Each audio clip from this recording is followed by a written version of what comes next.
G20 leaders have resolved to isolate Russia and push for an end to the Ukraine war at the summit in Bali. Our political editor Andrew Clennell is live for us in Bali. Joins us now. Andrew, how have things wrapped up there and where to next for RPM? Well, it's all been pretty dramatic, hasn't it? You had the Biden-Xi talks, the Albanese-Xi talks, and then you had these missiles strike Poland. Initially, we thought another country was being brought into the war and there were serious problems. Then it seems it's from a Ukrainian defence system. Then we get this footage of Justin Trudeau getting told off by President Xi. So, full of action, the G20 summit. We're going to the APEC leaders meeting in Thailand. Famous last words, Ashley, but I think that'll be a bit quieter, but we'll see. There's been plenty going on this week. Anthony Albanese believes that the communique here, the leader's statement saying most nations want an end to the Ukraine war, isolating Russia can have an effect in terms of ending that conflict. It's a bit of a hope and a prayer, I think, but he was optimistic that the G20 summit had had some effect last night. Prime Minister, is there anything that came out of this G20 summit that made you think Vladimir Putin can and will be stopped when it comes to Ukraine? What I saw come out of it was the declaration today. That's the first time you've had a statement like that come out of a body like the G20, which of course Russia is a member of. In that context, Russia is increasingly isolated. That is what the G20 showed. So significantly at this summit we had the re-engagement of Chinese President Xi with several leaders, including the US President and Australian Prime Minister, taking Australia out of the 6-year deep freeze in terms of leader-to-leader sit-down talks. And so the US and Australia are actually hoping for President Xi's help in terms of the Ukraine conflict.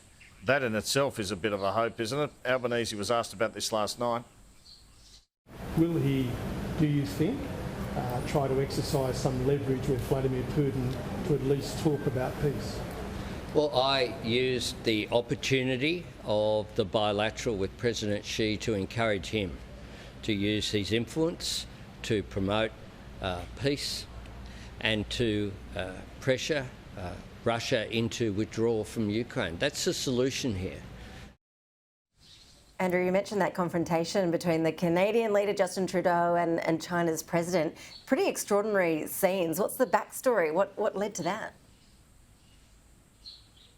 Well, Canadian media pool makes you wonder too, doesn't it? Anthony Albanese came out of his 32-minute bilat with President Xi and was pretty open about all the things that he had raised. He didn't give anything away on anything President Xi said. Perhaps that's significant in all of this because Justin Trudeau didn't have a bilateral meeting, but he had a 10-minute conversation on the sidelines with President Xi.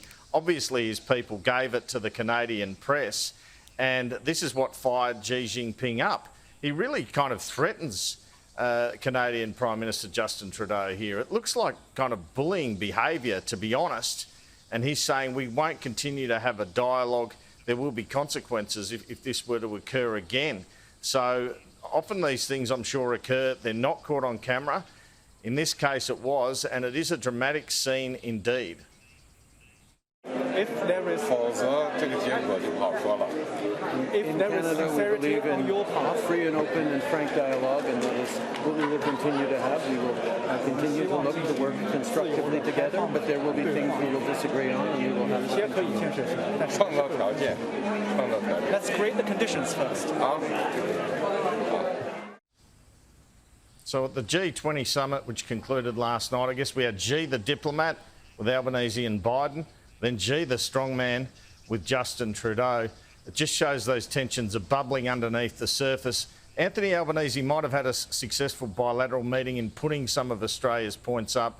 The judgment will be in whether China acquiesces to any of the requests over the next year or so, Ashley. Yeah, never a dull moment. Andrew Clennell live there in Bali. Thank you.